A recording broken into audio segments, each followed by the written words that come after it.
سفیان ثوری فرماتے ہیں البدعۃ احب الی ابلیس من المعصیہ، المعصیۃ یتاب منہا والبدعۃ لا یتاب منہا، کہ جو بدعت ہے وہ ابلیس شیطان کے پاس گناہ سے زیادہ محبوب ہے۔ کیوں؟ کیونکہ گناہ جو کرتا ہے وہ یہ سوچ کے کرتا ہے کہ یہ غلط کام ہے،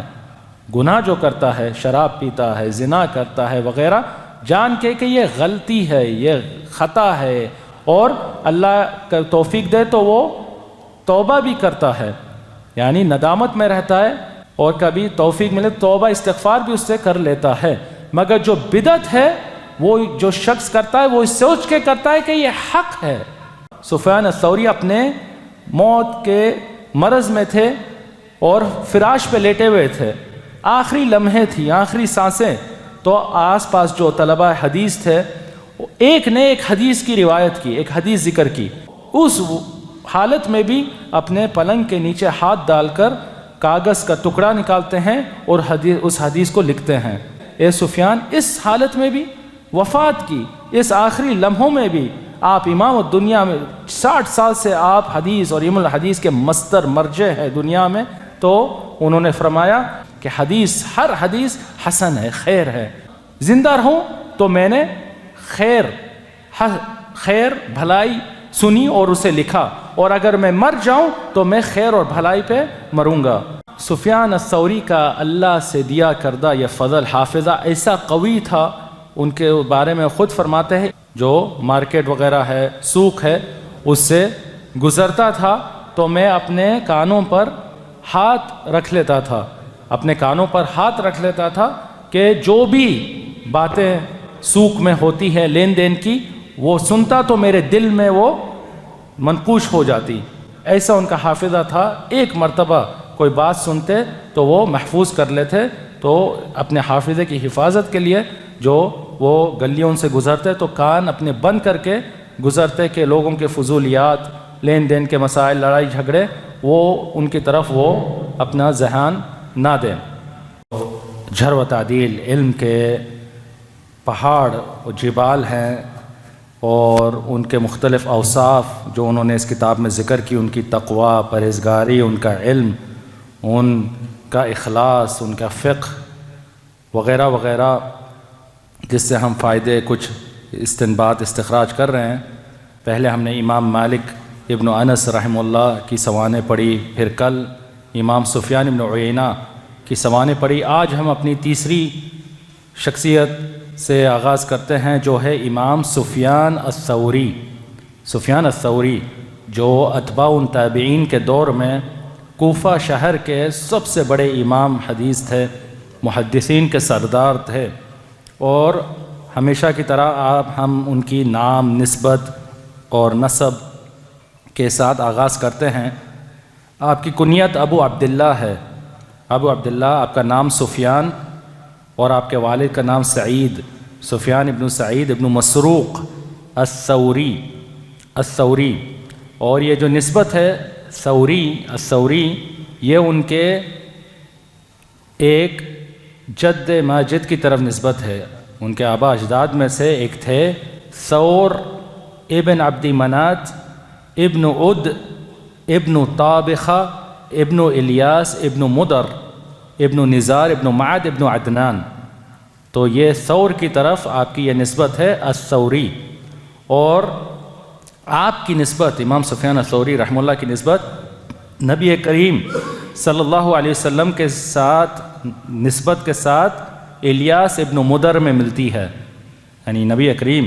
صلی اللہ علیہ وسلم کے بھی اجداد میں الیاس ابن مدر ابن نزار ابن معد ابن عدنان ہے، ابن عدنان، اور عدنان اسماعیل علیہ السلام کی آل اور اولاد میں سے تھے، اسماعیل علیہ السلام کی آل اور اولاد میں سے تھے۔ آپ ہے شیخ الاسلام، آپ کو بھی یہ لقب دیا گیا جیسے گزشتہ دو اماموں کو، امام مالک اور امام سفیان بن عیینہ کو، شیخ الاسلام، امام الحفاظ، سید العلماء العاملین فی زمانہ، اتباع التابعین کے اس دور کے سب سے بڑے امام، خاصتاً کوفہ کے شہر میں۔ آپ کی ولادت اس شہر کوفہ میں ہوئی 97 ہجری میں، اور اسی شہر میں آپ نے تربیت حاصل کی، ابتدائی علم حاصل کیا، اور آپ ایک علمی گھرانے میں آپ کی پرورش ہوئی، علمی گھرانے میں آپ کی پرورش ہوئی، اور کوفہ جو تھا وہ علم حدیث کا ایک بہت بڑا مرکز تھا اس دور میں، ان اہم مراکز میں تھا جن میں حدیث اور علماء حدیث کثرت میں پائے جاتے تھے، اس میں سے یہ کوفہ شہر بھی تھا۔ تو یہ ایک بڑی وجہ ہے جس کی وجہ سے امام سفیان الثوری رحمہ اللہ کم عمری میں اس فن حدیث اور علم الحدیث میں انہوں نے مہارت حاصل کی۔ دوسری وجہ ان کے والدین کی خاص اہتمام ان کے اس بیٹے کے ساتھ۔ تو ان کے جو والد ہے سعید بن مسروق، وہ کوفہ کے محدثین میں سے ہے، وہ خود راوی حدیث ہے۔ سعید بن مسروق کوفہ کے محدثین میں سے ہے اور ثقات میں سے ہے، یعنی ثقہ راویوں میں سے ہے، جو بلند پائے کے حافظے کے مالک تھے اور بڑے ائمہ تابعین کے شاگرد ہے وہ۔ امام سفیان ثوری کے والد سعید بن مسروق، ان کے مشائخ میں امام الشعبی ہے، عامر ابن شراحیل الشعبی، اور خیثمہ ابن عبد الرحمن وغیرہ وغیرہ۔ اور امام سفیان کے والد کو صغار التابعین کے طبقے میں شمار کیا جاتا ہے، یعنی تابعین کے جو کم عمر صغار تھے ان میں شمار کیا جاتا ہے۔ امام سفیان کے والد سعید بن مسروق کو تمام کتب الستہ نے روایت کیا ہے ان کی حدیث کو، ائمہ کتب الستہ نے، صحیحین شیخین امام بخاری اور امام مسلم اور امام ابو داود، ترمذی، نسائی، ابن ماجہ اور دیگر محدثین نے جنہوں نے مسانید کی کتابیں لکھی، سنن، انہوں نے سب نے امام سفیان کے والد سعید بن مسروق کی حدیث کو روایت کیا ہے۔ ان کی وفات 124 ہجری میں ہوئی، 126 ہجری میں امام سفیان کے والد فوت ہوئے۔ ان کی والدہ جو ہے امام سفیان الثوری کی، وہ بھی بڑی نیک صالح خاتون تھی اور اپنے اس بیٹے کو علم کے حصول پر راغب کرتی تھی اور اس میں ان کی مدد اور تعاون کرتی تھی۔ ان کے بارے میں مشہور ہے، کہتی ہیں یا بنی اطلب العلم وانا اکفیک بی مغزلی، کہ اے میرے بیٹے علم حاصل کرو، علم اور علم حدیث حاصل کرو اور اس میں جستجو کرو، محنت کرو، رزق اور معاش کی فکر نہ کرو، میں تمہیں اپنی سوئی کے ذریعے کفالت کروں گی۔ یعنی وہ خیاطہ کپڑے سینے کا کام کرتی تھی کہ میں اس کے ذریعے میں تمہاری کفالت کروں گی، تم بس علم پہ توجہ دو اور علم حاصل کرو، رزق کمانے کی فکر نہ کرو۔ اور بلکہ وہ اپنے بیٹے پر یہ گہری نظر رکھتی تھی اور پوچھتی تھی، مطابقت کرتی تھی کہ وہ علم میں کہاں تک پہنچے، کیا پڑھا، اور پھر وہ اس علم پہ کیا عمل کیا، کہ علم پڑھا تو ہے مگر اس پہ عمل کیا یا نہیں، کیونکہ یہی اصل علم کا حقیقی ثمرہ اور مقصد ہے کہ علم پر عمل کیا جائے۔ تو سفیان الثوری کے والدہ اپنے بیٹے سفیان کو کہتی یا بنی اذا كتبت 10 احرف فانظر هل ترى نفسك زيادة في خشيتك وحلمك ووقارك فإن لم ترى ذلك فاعلم انها تضرك ولا تنفعك، کہ اے میرے بیٹے اگر تم 10 حدیثیں سنو تو دیکھو کہ یہ 10 حدیثیں سننے، سیکھنے، لکھنے کے بعد کیا تمہارے اللہ کے ڈر میں، اللہ کے خشیہ ڈر میں اور تمہارا اخلاق میں، آداب، وقار، عمل میں کوئی اضافہ ہوا یا نہیں، کوئی اضافہ ہوا یا نہیں۔ اگر کوئی اضافہ تم 10 حدیثوں کے بعد نہیں پاتے ہو تو جان لو یہ 10 حدیث اور یہ علم تمہارے لیے نقصان دہ ہے، فائدہ مند نہیں، نقصان دہ ہے، فائدہ مند نہیں۔ اس طریقے سے اس نیک صالح خاتون نے اس عظیم امام سفیان الثوری کی تربیت کی۔ خود امام سفیان الثوری نے اپنے والدہ اور والدین کی اس حسن تربیت سے یہ اسباق لیے اور پھر امت مسلمہ کو نصائح وصایا دیا تربیت اولاد کے متعلق۔ تو امام سفیان فرماتے ہیں ينبغي للرجل ان يكره ولده على طلب الحديث فانه مسؤول عنه، کہ یہ اس کی ضرورت ہے کہ کہ شخص اپنے اولاد کو حدیث کا علم حاصل کرنے پر مجبور کرے، کہ اس کو راغب کرے، اس کو جستجو جلائے کہ وہ حدیث اور علم الحدیث حاصل کرے، کیونکہ وہ اس کے بارے میں قیامت کے دن سوال کیا جائے گا۔ اپنے بیٹے اور اپنے اولاد اور اس کی تربیت، اس کے علم کے متعلق اس سے سوال کیا جائے گا۔ تیسری وجہ امام سفیان الثوری کا اس اعلیٰ مقام پر پہنچنے کی وہ ہے جو اللہ تعالیٰ نے ان کو خاصیت دی تھی، اللہ تعالیٰ نے ان کو بلند پایا حافظہ دیا تھا، اور اللہ تعالیٰ نے ان کو تیز عقل، سمجھ اور ایک عبقری شخصیت دی تھی، جس کی وجہ سے وہ کم عمری میں اپنے تمام دور کے جو ان کے اقران تھے، ان کے معاصرین تھے، اس پہ وہ فوقیت لے گئے۔ ایک روایت میں یہ دلیل ملتی ہے کہ وہ کیسے کم عمری میں، چھوٹے بچے تھے اس وقت میں، وہ بڑے بلند پائے کے محدث اور عالم حدیث اور راوی بن چکے تھے۔ ابو المثنى فرماتے ہیں سمعت الناس بمرو یقولون قد جاء الثوری فخرجت انظر الیہ فاذا هو غلام قد بقل وجهه، کہ ایک مرتبہ میں نے لوگوں کو اعلان کرتے ہوئے سنا کہ ثوری آیا ہے، ثوری آیا ہے۔ مرو کے شہر جو خراسان کا ایک بہت مشہور شہر تھا، جس میں کثیر تعداد میں بڑے بڑے ائمہ محدثین موجود تھے، لوگ اعلان کرنے لگے ثوری آیا ہے، ثوری۔ تو میں نکلا دیکھنے کہ کون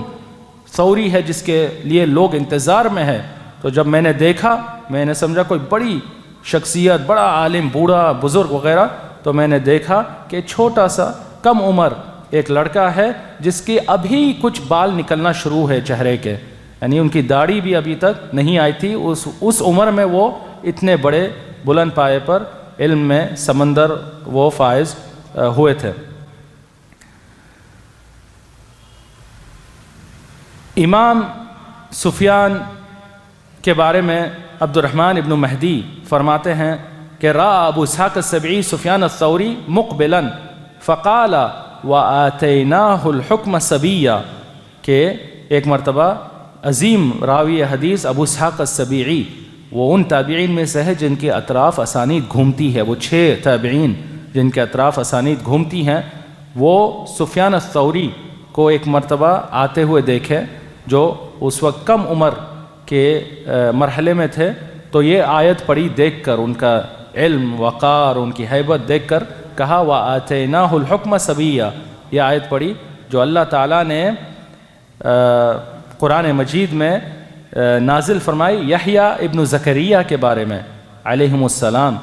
زکریا علیہ السلام کے بیٹے یحییٰ کے بارے میں، کہ اللہ تعالیٰ نے یحییٰ کو کم عمری میں علم اور حکمت سے نوازا، علم اور حکمت سے نوازا۔ اور امام سفیان الثوری کا اللہ سے دیا کردہ یہ فضل، حافظہ ایسا قوی تھا، ان کے بارے میں خود فرماتے ہیں انی لا امر بالحائق فاسد اذنی مخافۃ ان احفظ ما یقول، کہ میں دکان اور جو سوق ہے، جو مارکیٹ ہے، اس سے گزرتا تھا، جو مارکیٹ وغیرہ ہے، سوق ہے، اس سے گزرتا تھا تو میں اپنے کانوں پر ہاتھ رکھ لیتا تھا، اپنے کانوں پر ہاتھ رکھ لیتا تھا کہ جو بھی باتیں سوق میں ہوتی ہے لین دین کی، وہ سنتا تو میرے دل میں وہ منقوش ہو جاتی۔ ایسا ان کا حافظہ تھا، ایک مرتبہ کوئی بات سنتے تو وہ محفوظ کر لیتے۔ تو اپنے حافظے کی حفاظت کے لیے جو وہ گلیوں سے گزرتے تو کان اپنے بند کر کے گزرتے کہ لوگوں کے فضولیات، لین دین کے مسائل، لڑائی جھگڑے، وہ ان کی طرف وہ اپنا ذہن نہ دیں۔ اسی طریقے سے فرماتے ہیں مستودعت قلبی شیئا فخاننی، کہ میں نے اپنے دل میں کسی چیز کو ایک مرتبہ نہیں اتارا اور اس کے بعد کبھی بھی آخری دم تک میں نے اس کو یاد کرنے کی کوشش کی کہ اس نے مجھ سے خیانت کی۔ یعنی جو چیز میں ایک مرتبہ حفظ کر لیتا وہ ہمیشہ یاد رہتی، کبھی نہیں بھولا، کبھی نہیں، جب میں چاہتا اسے یاد کر سکتا، کوئی بھی حدیث ہو، جب بھی میں چاہتا اس کو یاد کر کے اس کو بیان کر سکتا، اس کو یاد، اور کبھی وہ میرے حافظے سے غائب نہیں ہوئی۔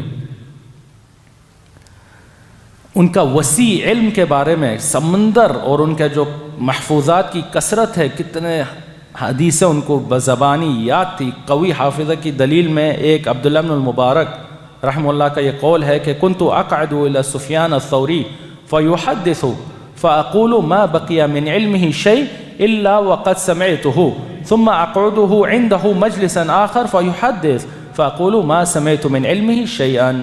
کہ میں اپنے شیخ اور استاد سفیان الثوری کے مجلس میں حاضر ہوتا، ان کی درس میں حاضر ہوتا، تو جب میں سنتا جو احادیث کی روایت کرتے تھے اپنے حافظے سے اور سینکڑوں حدیث کی روایت کرتے تھے، تو جب مجلس ختم ہوتی میں یہ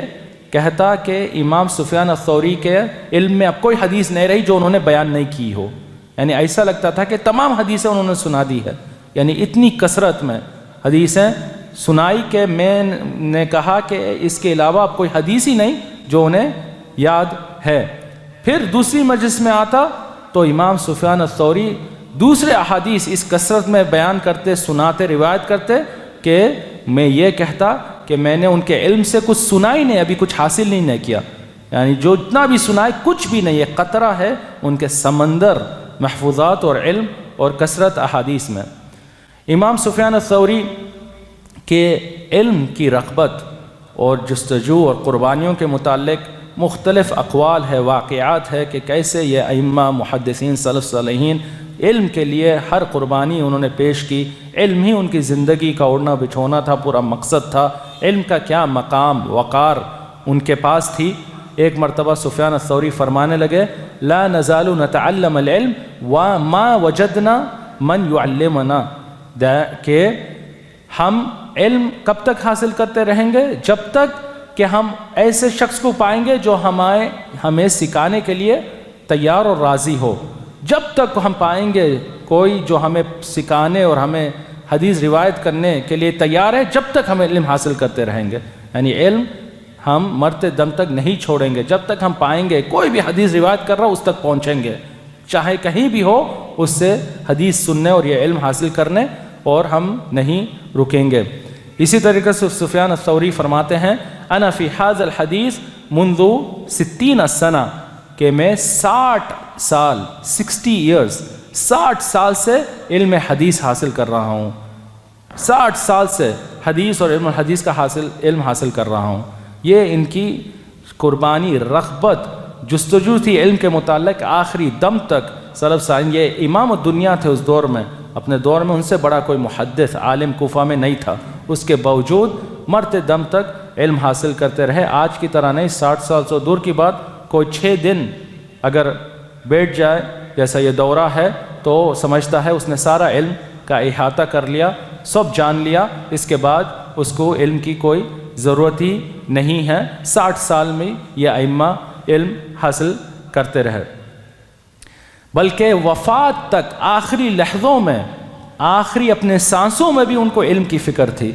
اور ان کے آخری سانس میں بھی حدیث اور علم الحدیث سے وہ تعلق نہیں چھوڑے۔ ایک واقعہ ہے، فرقت کہتے ہیں دخلوا على سفیان الثوری فی مرضه الذی مات فیہ فحدثه رجل بحدیث فعجبه وضرب يده الى تحت فراشه فاخرج الواحا له فكتب ذلك الحدیث، کہ ایک مرتبہ سفیان الثوری اپنے موت کے مرض میں تھے اور فراش پہ لیٹے ہوئے تھے، آخری لمحے تھی، آخری سانسیں، تو آس پاس جو طلبہ حدیث تھے ایک نے ایک حدیث کی روایت کی، ایک حدیث ذکر کی، آخری سانسیں، آخری لمحے، تو یہ حدیث انہوں نے جب سنی تو آنکھیں کھل گئی کہ یہ انہیں حدیث پسند آئی، انہیں حدیث پسند آئی، تو اس حالت میں بھی اپنے پلنگ کے نیچے ہاتھ ڈال کر کاغذ کا ٹکڑا نکالتے ہیں اور اس حدیث کو لکھتے ہیں، تو جو دیگر شاگرد ہیں وہ کہنے لگے اے سفیان، اس حالت میں بھی، وفات کی اس آخری لمحوں میں بھی آپ امام الدنیا میں 60 سال سے آپ حدیث اور علم الحدیث کے مصدر مرجع ہے دنیا میں، اس حالت میں بھی آپ حدیث لکھ رہے ہیں؟ تو انہوں نے فرمایا انہ حسن ان بقیت فقط سمعت حسنا وان مت فقط کتبت حسنا، کہ حدیث، ہر حدیث حسن ہے، خیر ہے، کوئی بھی حدیث ہو وہ حسن خیر ہے، اگر میں زندہ رہوں تو میں نے خیر بھلائی سنی اور اسے لکھا، اور اگر میں مر جاؤں تو میں خیر اور بھلائی پہ مروں گا، خیر اور بھلائی پہ مروں گا۔ اس قسم کی ان کی رغبت تھی علم کے لیے، آخری دم تک بھی ان کا پورا شیوا اور نہ بچھونا، پوری فکر علم الحدیث کے ساتھ تھی۔ امام سفیان الثوری کے شیوخ کی طرف آتے ہیں، ان کے بڑے مشائخ جو ائمہ تھے اور اس فن حدیث علم الحدیث سلف صالحین کے بڑے امام شمار کیے جاتے ہیں۔ امام الذہبی رحمہ اللہ اپنی کتاب سیر اعلام النبلاء میں فرماتے ہیں،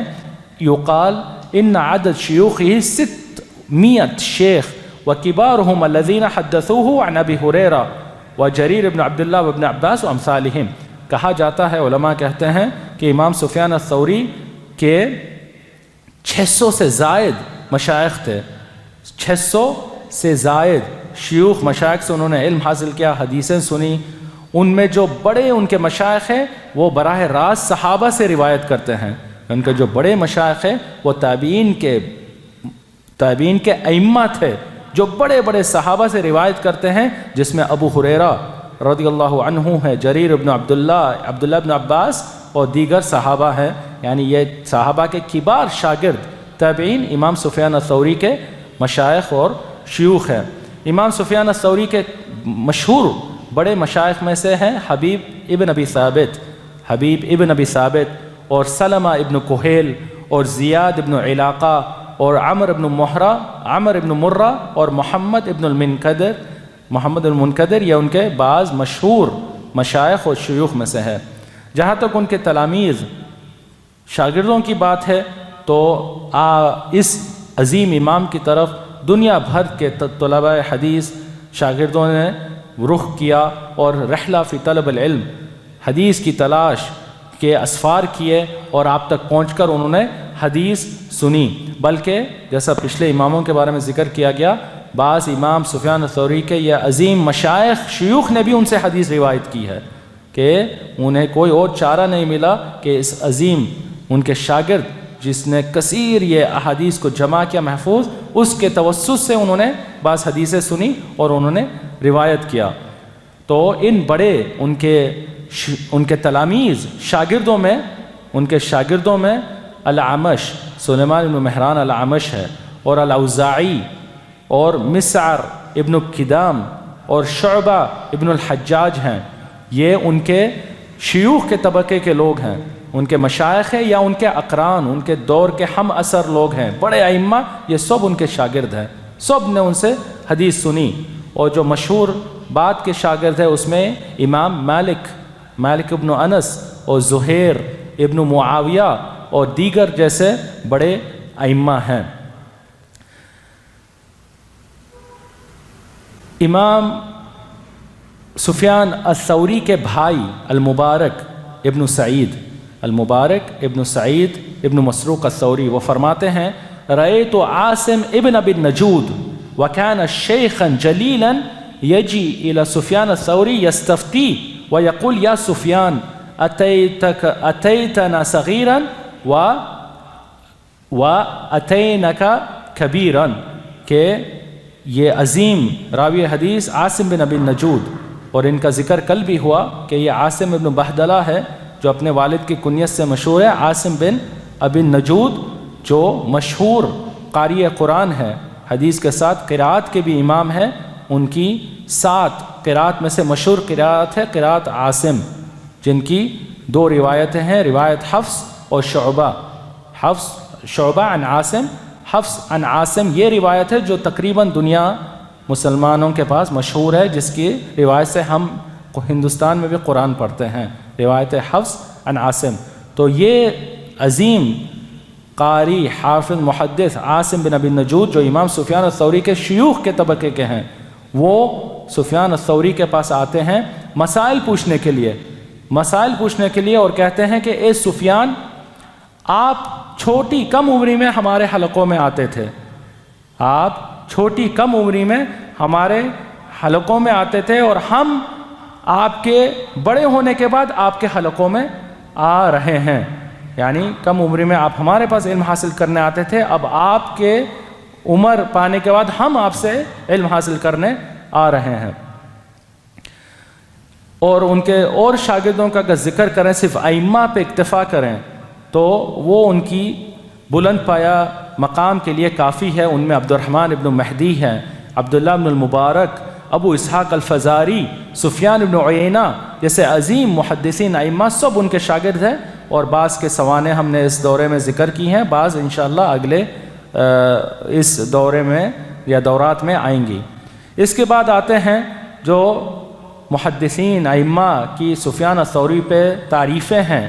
جو اقوال ہے اور ان کے اس مقام اور مرتبت کی شہادت ہے، اس کا کچھ ذکر کرتے ہیں۔ تو امام شعبہ اور سفیان ابن عیینہ اور ابو عاصم النبیل اور یحییٰ ابن معین جیسے بڑے ائمہ پہاڑ اس علم کے کہتے ہیں سفیان الثوری امیر المؤمنین فی الحدیث، کہ سفیان الثوری مومنین کے سردار ہے حدیث اور علم الحدیث میں۔ امیر المومنین یہ عام طور پہ خلیفہ وقت کو کہا جاتا تھا، جو خلیفہ ہوتا تھا حاکم وقت، اس کو کہتے تھے امیر المومنین، مومنوں کا سردار، مومنوں کا امیر۔ مگر محدثین کے پاس جو کبار ائمہ ہے، یہ اعلام ہیں، ان کو کہتے ہیں امیر المومنین فی الحدیث، کہ مومنوں کا سردار حدیث اور علم الحدیث میں، جس میں سے ایک امام سفیان الثوری ہے۔ عبداللہ بن مبارک فرماتے ہیں کتبت عن 1100 شیخ ما کتبت عن افضل من سفیان۔ یہ عظیم محدث اتباع تابعین کے امام عبداللہ بن مبارک، جن کی سوانح انشاءاللہ آئے گی، وہ کہتے ہیں کہ میں نے 1100 سے زیادہ شیوخ ائمہ سے حدیث سنی، علم حدیث حاصل کیا، حدیث لکھی، میں نے ان میں کسی کو سفیان الثوری سے افضل نہیں پایا، سفیان الثوری سے بڑا عالم نہیں پایا۔ حتیٰ کہ شعبہ ابن الحجاج جیسا بلند پائے امام پہاڑ اس علم کے، وہ کہتے ہیں سفیان احفظ منی، کہ سفیان الثوری نے مجھ سے زیادہ حدیثیں یاد کی ہوئی ہیں، مجھ سے زیادہ حدیثیں یاد کی ہیں۔ حتیٰ کہ عبدالعزیز ابن ابی زرمہ کہتے ہیں قال رجل لشعبہ خالفک سفیان فقال دمغتنی، کہ ایک مرتبہ شعبہ ابن الحجاج نے ایک حدیث روایت کی، شعبہ ابن الحجاج جیسا ثقہ حافظ دابد حجہ امام امیر المومنین فی الحدیث نے حدیث روایت کی، تو ایک شاگرد نے کہا اس حدیث کو سفیان الثوری نے آپ کے خلاف طریقے سے روایت کی ہے، مثلا آپ نے مرفوع روایت کی، نبی کریم صلی اللہ علیہ وسلم تک منسوب کیا، سفیان الثوری نے موقوف روایت کی ہے، یعنی صحابی تک اس کی اسناد کو روکا، صحابی کا قول کی طرف منسوب کیا۔ تو اس طریقے سے جب کہا کہ یہ حدیث میں آپ سفیان الثوری نے آپ کی مخالفت کی، تو شعبہ پریشان ہو گئے، اس امام حافظ یہ جہبذ امام پریشان ہو گئے، کہا تم نے مجھے پریشان کر دیا کہ سفیان الثوری نے میری اس حدیث کی روایت میں مخالفت کی ہے۔ اتنا ان کا وسیع علم تھا اور بلند پایا مرتبہ مقام تھا ائمہ کے نزدیک۔ اور اس طریقے سے اور بھی کئی نصوص ہیں۔ امام احمد بن حنبل امام اہل سنت والجماعہ رحمہ اللہ فرماتے ہیں اتدری من الامام؟ الامام سفیان الثوری لا یتقدمہ احد فی قلبی، کہ جب لوگوں نے پوچھا کہ امام کون ہے، یعنی سب سے بڑا امام مسلمانوں کے ائمہ میں سے کون ہے، تو کہتے ہیں کہ امام سفیان الثوری ہے۔ امام سفیان الثوری میرے نزدیک، یعنی امام احمد بن حنبل کا ذاتی موقف تھا، میرے نزدیک سفیان الثوری سے بڑھ کر کوئی امام عالم نہیں، سفیان الثوری سے آگے کوئی نہیں۔ اور یہ احمد ابن حنبل، امام ابن حنبل وہ ہیں جو اپنے شیخ اور استاذ سفیان ابن عیینہ کو دیکھا، سفیان ابن عیینہ کو دیکھا، اس کے باوجود کہتے ہیں میرے دل میں سفیان الثوری سے بڑھ کر کوئی عالم نہیں۔ خود سفیان ابن عیینہ سے روایت کی کہ وہ فرماتے ہیں لن تری بعینیک مثل سفیان الثوری حتی تموت، کہ تم اپنے دو آنکھوں سے سفیان الثوری جیسا شخص مرتے دم تک نہیں دیکھو گے، یعنی کوئی ان کا اس دنیا میں ان کے برابر ان مسائل میں علم میں نہیں۔ تو یہ سفیان الثوری کے بلند پایا مقام مرتبے کے کچھ اقوال ہیں۔ ایک آخری قول ذکر کرتے ہیں کہ وہ اس مرتبے کو کیسا پائے، اس مرتبے کو کیسا پائے؟ کیا صرف علم کے بنیاد پر؟ یعنی لوگ سمجھتے ہیں کہ صرف علم یا عالم، کثرت علم، حفظ وغیرہ یہی ایک معیار ہے، بلکہ سلف صالحین کے پاس، جیسا ہم نے کل بھی کہا، پرسوں بھی، کہ ان کے پاس علم پہ عمل کا بھی معیار ہے۔ علم حاصل کرنا نہیں، اس پہ عمل کرنا، یہ وہ چیز ہے جو آدمی کو اٹھاتی ہے، یہ ہے حقیقی علم۔ تو شعبہ بن الحجاج نے کہا ساد سفیان الناس بالورع والعلم، امام سفیان الثوری مسلمانوں کے امام ٹھہرائے گئے، کیوں؟ دو چیزوں کی وجہ سے، علم، ان کی جو علم کا سمندر تھے، اور ورع، اللہ تعالیٰ کا ڈر، خوف، اس علم پہ عمل کرنا، وہ یہ دو چیزیں ہیں جس کی وجہ سے امام سفیان الثوری اس مقام تک پہنچے۔ اس کے بعد امام سفیان الثوری کے کچھ زندگی کے واقعات ذکر کرتے ہیں جس سے ہم کچھ سبق، کچھ دروس، کچھ عبرتیں حاصل کر سکتے ہیں۔ تو مت البلخی کہتے ہیں اہدیت لسفیان الثوری ثوبا فردہ علی فقلت له یا ابا عبد اللہ لست انا ممن يسمع الحدیث حتى تردہ علی، کہ ایک مرتبہ میں نے سفیان الثوری کو ایک ثوب یعنی ایک کپڑا میں نے ہدیہ پیش کیا، تحفے میں کپڑا دیا، تو آپ نے اس ہدیے کو قبول کرنے سے انکار کر دیا، اس ثوب، اس کپڑے کو واپس کر دیا۔ تو میں نے کہا اے ابا عبداللہ، ان کی کنیت سے بلا کر، کہ میں ان میں سے نہیں جو حدیث کا طالب علم ہوں، حدیث سنتا ہوں، آپ سے حدیث روایت کرتا ہوں۔ یہ بھی ایک مسئلہ ہے جس کی طرف انہوں نے اشارہ کیا کہ محدثین، ائمہ حدیث کی روایت پر کوئی چیز طلب نہیں کرتے تھے، یعنی پیسے وغیرہ نہیں لیتے تھے علم کو پڑھانے میں، علم کی نشر اشاعت میں، بلکہ یہ چیز ان کے پاس جرح ہے، یعنی محدثین ائمہ کے پاس علم پر، روایت حدیث پر کوئی عطایہ وغیرہ قبول کرنا، یہ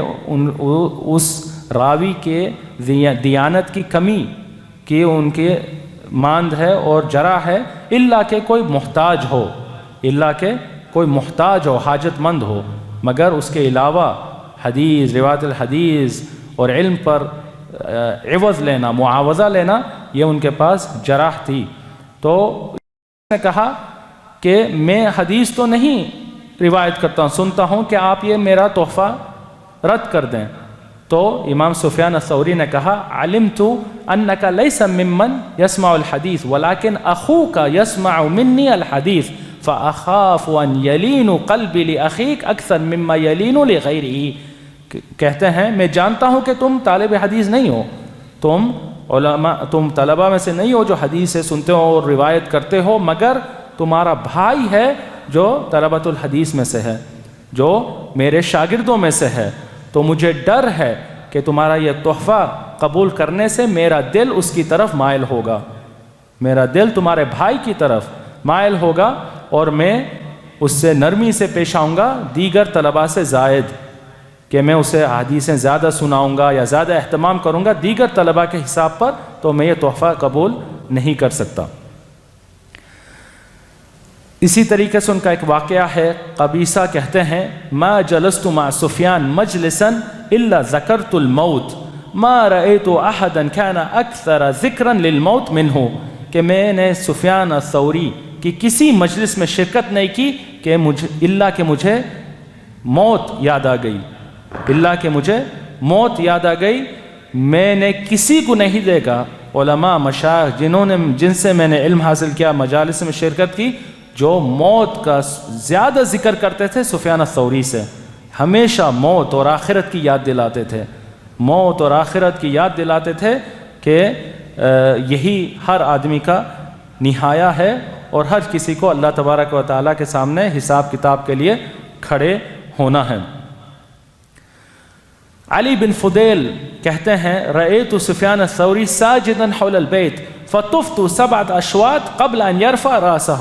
کہ ایک مرتبہ میں مسجد الحرام میں داخل ہوا تو دیکھا کہ سفیان الثوری کعبہ بیت اللہ کے سامنے سجدے میں ہیں، اور میں نے طواف شروع کیا۔ کعبہ بیت اللہ کے سامنے سجدے میں ہیں، میں نے طواف شروع کیا تو میں نے 7 چکر طواف کے مکمل کر لی، اور دیکھا سفیان ابھی بھی سجدے میں ہیں، سفیان ابھی بھی سجدے میں۔ اس طریقے سے یہ ائمہ اپنے علم پر عمل کرتے تھے، ان میں تقوی، ورع، اللہ کا خوف تھا، عبادت تھی، کہ اس طریقے سے نفل نمازیں وغیرہ کرتے تھے، سجدے وغیرہ طویل کرتے تھے۔ مروان ابن معاویہ روایت کرتے ہیں، شہدت سفیان الثوری وسألوه عن مسألة في الطلاق فسكت وقال انما هي الفروج، کہ میں ایک مرتبہ سفیان الثوری کے مجلس میں تھا تو ایک شخص نے آ کے ایک مسئلہ پوچھا جو طلاق سے متعلق تھا، طلاق کا ایک مسئلہ پوچھا، تو یہ ہے امیر المومنین فی الحدیث، امام الدنیا، اس دور میں ان سے بڑا کوئی عالم نہیں تھا کوفہ میں، طلاق کا مسئلہ پوچھا تو امام سفیان الثوری سر جھکا کے خاموش ہو گئے، اور پھر اٹھا کے کہا یہ فروج کا مسئلہ ہے، یہ نہایت ہی خطرناک مسئلہ ہے طلاق کا، جس کے بنا پر خاندانوں کا تعلق ہے، نسلوں کا تعلق ہے، اور اس میں جواب دینے سے انکار کر دیا۔ آج ہمارے پاس چھوٹے سے چھوٹے شاگرد بلکہ عوام بھی طلاق سے زائد مسائل میں بھی بلا جھجک فتوے دینے اور بات کرنے سے پرہیز نہیں کرتے۔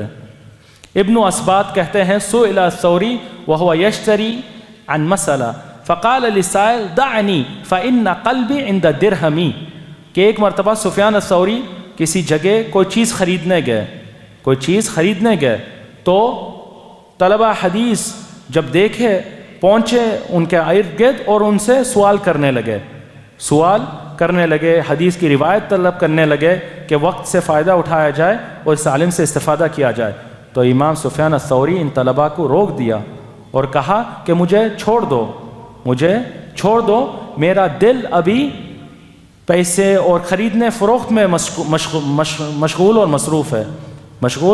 ہے۔ اس میں بھی اس واقعے سے ہمیں یہ سبق درس ملتا ہے کہ علم کی ایک ہیبت، وقار، ایک مقام، ایک منزلت ہے، علماء اس کی تقدیر کرتے تھے۔ علم کو وہ ایسا بیچتے نہیں تھے کہ چلتے پھرتے ہنستے کھیلتے علم کی باتیں کر رہے ہیں، احادیث کا ان کے دلوں میں مقام تھا، اس کی ایک جگہ ہے، اس سے پورے متوجہ ہو کر ترکیز کے ساتھ پورا اپنا ذہن اور دماغ اور دل کے ساتھ بیٹھ کر وہ علم نشر کرتے تھے، روایت کرتے تھے۔ دوسری جگہ اگر مصروف ہیں خرید فروخت میں وغیرہ، اس میں حدیث کی روایتیں، علم کی باتیں نہیں کرتے تھے کہ بلا متوجہ کوئی بات نکل جائے، کوئی خطا ہو جائے، کوئی تعدیلی تبدیلی اضافہ حذف ہو جائے، وہ ان چیزوں کا خیال کرتے تھے۔ اور یہی مناسب ہے کہ طالب علم بھی ایسی چیزوں کا خیال کریں، علم کا ایک ہیبت اس کے پاس مقام رہے، علم کو وہ صحیح جگہوں پر صحیح وقت پر اس کو بیان کریں تاکہ خود بھی وہ پورا متوجہ ہو اور سننے والا بھی ایسے مقام پر ہو کہ سن سکے، سمجھ سکے، ایسا نہیں کہ چلتے پھرتے نہ وہ خود متوجہ ہے اور نہ سننے والا اس طرف متوجہ ہے۔ اس کے بعد آتے ہیں ان کے عقیدے کی طرف اور اہل بدعت اور بدعت کے خلاف ان کا موقف، جیسا پچھلے بھی دروس میں ذکر کیا گیا۔ یہ ائمہ عقیدے کے سلف صالحین کے مصادر مراجع ہیں، سب سے بڑے امام ہیں عقیدے کے باب میں، اور اسی وجہ سے وہ حقدار ہیں کہ روات پر حکم لگائیں۔ اگر وہ کہیں فلان راوی مرجی ہے، قدری ہے، رافضی ہے، خارجی ہے، تو یہ بات ان سے قبول کی جائے گی، کیونکہ وہ اہل السنہ والجماعہ، اہل الحدیث، سلف صالحین کے عقیدے کے ائمہ میں سے ہے، ان میں کوئی انحراف نہیں، اور بدعت اور اہل بدعت کے خلاف کوئی انہوں نے مجاملت نہیں کی، دیانتاً انہوں نے ان پہ حکم لگایا اور ان کی حقیقت بیان کی۔ ایمان کا مسئلہ لیں، ایمان جو متمیز مسئلہ ہے، ہم کچھ متمیز مسائل ذکر کریں گے اہل الحدیث سلف صالحین کے عقیدے کے، جس میں افراد تفرید میں گمراہ ہوئے فرقے چاہے غلو کیے اس طرف یا اس طرف۔ تو ایک مسئلہ ایمان کا ہے کہ ایمان قول اور عمل ہے، عمل ایمان کا حصہ ہے، ایمان بڑھتا ہے اور گھٹتا ہے۔ تو عبدالرزاق الصنعانی فرماتے ہیں سمعت مالکا والاوزاعی وابن جریج والثوری ومعمرا یقولون الایمان قول وعمل یزید وینقص، میں نے یہ تمام ائمہ محدثین سلف صالحین کے امام کو اجماعی طور پہ کہتے ہوئے سنا، امام مالک کو، امام الاوزاعی، ابن جریج، عبد الملک بن عبدالعزیز بن جریج، اور امام سفیان الثوری اور معمر ابن راشد کو کہ ایمان قول اور عمل ہے اور وہ بڑھتا ہے اور گھٹتا ہے۔ اور ابو بکر ابن عیاش کہتے ہیں کان سفیان ينکر علی من یقول العبادات لیست من الایمان، کہ سفیان الثوری ان لوگوں کا رد کرتے تھے جو یہ کہتے تھے کہ عبادات اعمال ایمان کا حصہ نہیں، یعنی مرجئہ جو کہتے ہیں کہ عمل ایمان کا حصہ نہیں، ان کا وہ رد کرتے تھے، ان پہ انکار کرتے تھے۔ اسماء و صفات کے باب کی طرف آئیں، جو اہل حدیث کا سلف صالحین کا متمیز مسئلہ ہے، جس میں مختلف فرقے دائیں بائیں گمراہ ہوئے، اس کے بارے میں معدان روایت کرتے ہیں کہ سألت الثوری عن قوله تعالی وهو معکم اینما کنتم قال علمہ، کہ میں سفیان الثوری کے پاس حاضر ہو کے میں نے اس آیت کے بارے میں پوچھا جس میں اللہ تعالیٰ نے فرمایا کہ اللہ تعالیٰ تمہارے ساتھ ہے جہاں بھی تم ہو، اللہ تعالیٰ تمہارے ساتھ ہے جہاں بھی تم ہو۔ تو اس کے بارے میں امام سفیان الثوری اس کی تفسیر یہ بیان کی کہ اللہ تعالیٰ کا علم، اللہ تعالیٰ کا علم تمہارے ساتھ ہے جہاں بھی تم ہو۔ یہ سلف صالحین اہل حدیث کا ایک متمیز مسئلہ ہے کہ اللہ تعالیٰ اپنے عرش پر مستوی ہے، اپنے عرش پر مستوی ہے، اور جو آیات احادیث میں اللہ کی معیت کا ذکر ہوا، معیت کہ اللہ تمہارے ساتھ ہے، اس کا علم، اللہ تعالیٰ کا علم، اس کی نصرت وغیرہ احاطہ ہمارے کر چکی ہے، ہمارا کوئی قول، کوئی فعل، کوئی چیز نہیں جو اللہ کے علم سے مخفی ہو، مگر اللہ تعالیٰ آسمانوں کے اوپر اپنے عرش پر مستوی ہے۔ جو گمراہ فرقے ہیں اہل تصوف، متصوفہ وغیرہ، وہ کہتے ہیں اللہ تعالیٰ ہمارے ساتھ ہر جگہ ہیں، اللہ تعالیٰ ہر جگہ ہیں، آسمانوں کے اوپر عرش پر مستوی نہیں، اللہ تعالیٰ ہر جگہ ہیں، والعیاذ باللہ۔ اسی طریقے سے سفیان الثوری کو ان احادیث کے بارے میں پوچھا گیا جس میں اللہ تعالیٰ کی صفتیں آئی ہیں، تو کہتے ہیں امروہا کما جاءت۔ یہ کل بھی ہم نے سنا کہ ائمہ سلف صالحین کا یہ اجماعی موقف ہے کہ صفات کے آیات اور احادیث پر اس کا ظاہری معنوں پر ایمان لانا چاہیے، جو اس کا معنی ظاہری ہے اس کے مطابق اسے وہ مانتے تھے، قبول کرتے تھے، اس کی کیفیت میں داخل نہیں ہوتے تھے، کیفیت نہیں جانتے ہم، اور نہ اس کی تشبیہ کرتے تھے کہ ان آیات احادیث کو ویسی ہی ایمان لاؤ جیسا وہ آئی ہیں، جیسا وہ ظاہری معنوں کے ساتھ آئی ہیں۔ صحابہ کا مسئلہ لے لیں،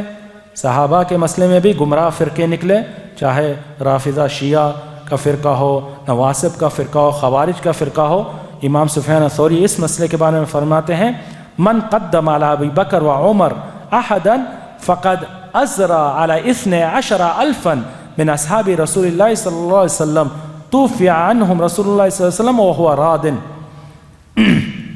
کہ جو شخص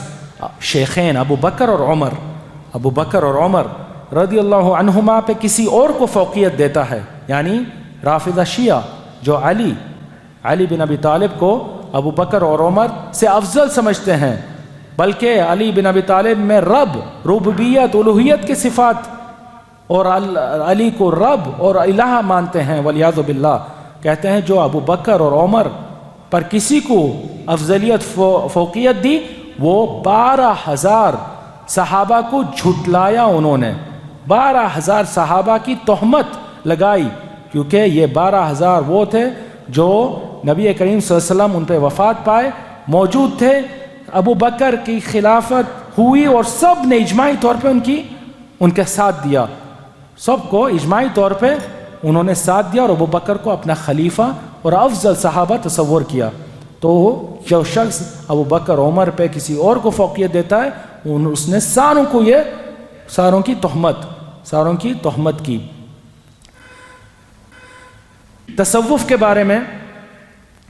صوفی تصوف کے بارے میں کل بھی ہم نے ذکر کیا کہ متصوفہ یہ سمجھتے ہیں زہد یہ ہے کہ حلال چیزوں سے پرہیز کیا جائے. لوگوں میں یہ باور کیا ہے کہ حلال چیزوں سے پرہیز کرنا یہ زہد ہے، اچھا پہننے، اچھا کھانے، اچھا رہنے سے. مگر سلف صالحین ائمہ محدثین کے پاس اس کا عکس مفہوم ہے، الٹا، کہ حرام سے پرہیز کرنا یہ ہے حقیقی زہد. جو حلال ہے وہ تو اللہ تعالیٰ نے حلال کرا دیا ہے، انبیاء نے نکاح بھی کیا، اچھا پہنا بھی، اچھا سواری بھی ہوئے، اچھا کھایا بھی، تو اس سے پرہیز کرنا یہ زہد نہیں ہے.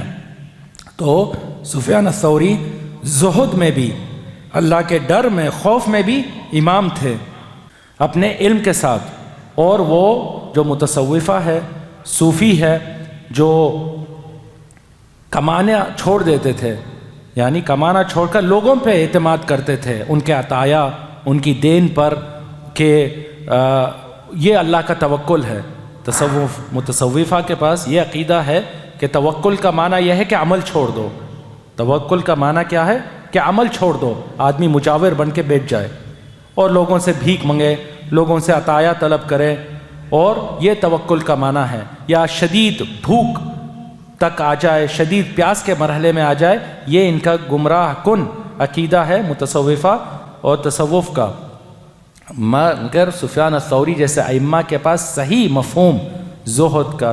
توکل وغیرہ کا تھا. کہتے ہیں كان المال فيما مضى يكره فاما اليوم فهو ترس، کہ اہل تصوف، متصوفہ کے پاس پیسہ، مال جو ہے وہ ناپسندیدہ چیز ہے.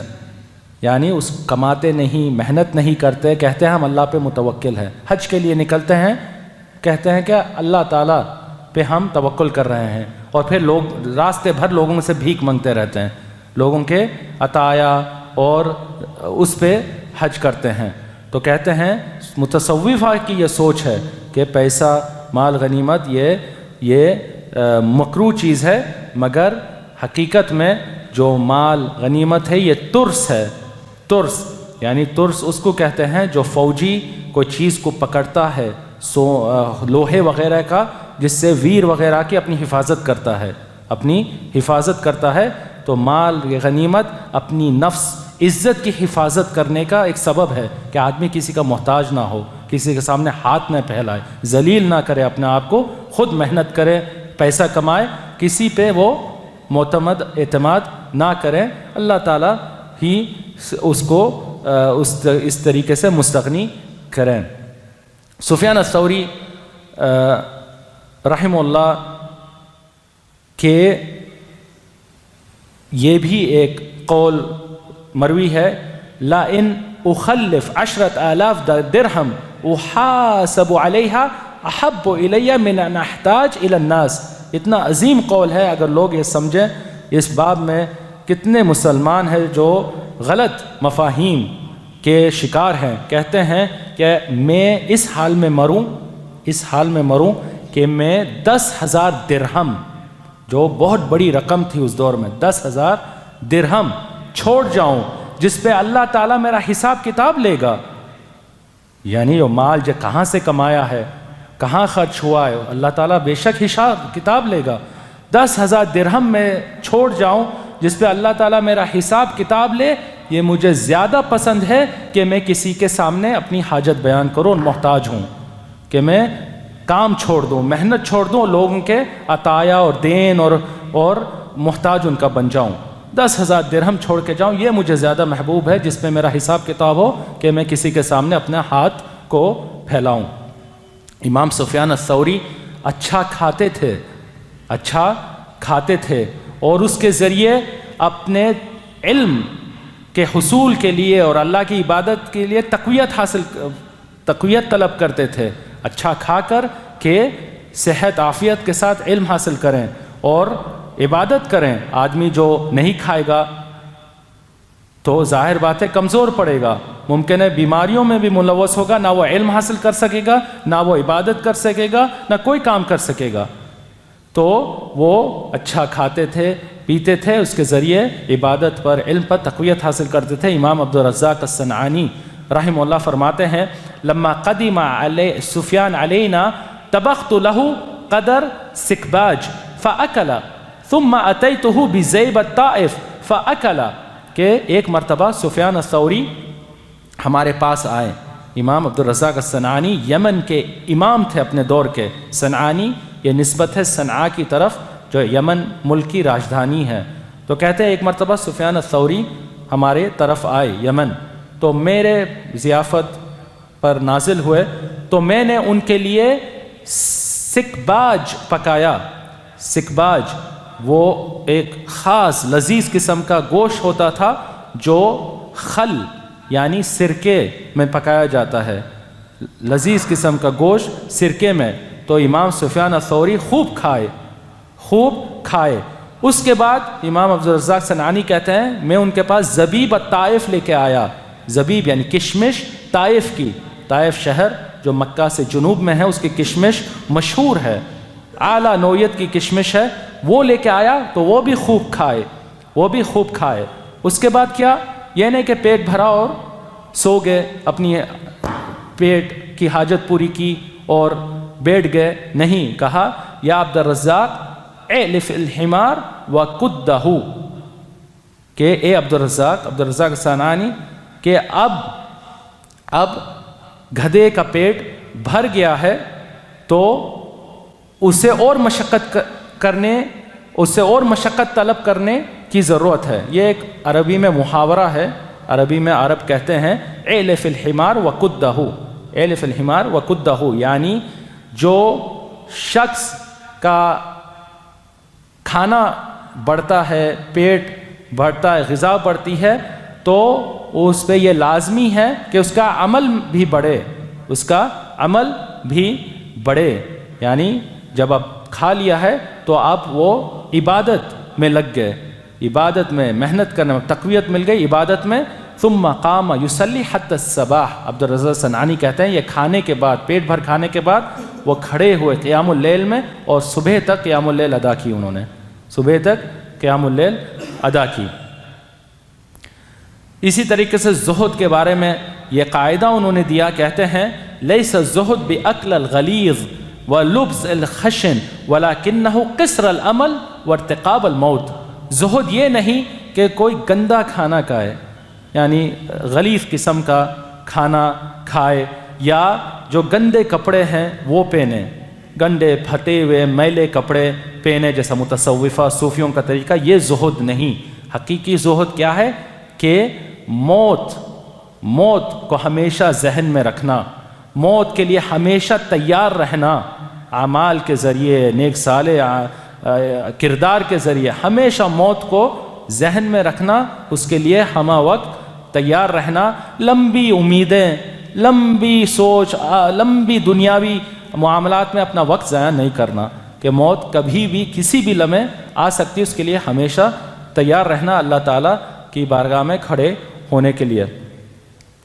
اہل بدعت کے بارے میں سفیان الثوری کہتے ہیں من اصغى بسمعه الى صاحب بدعہ وهو يعلم انه صاحب بدعہ خرج من عصمت اللہ ووکل الى نفسی.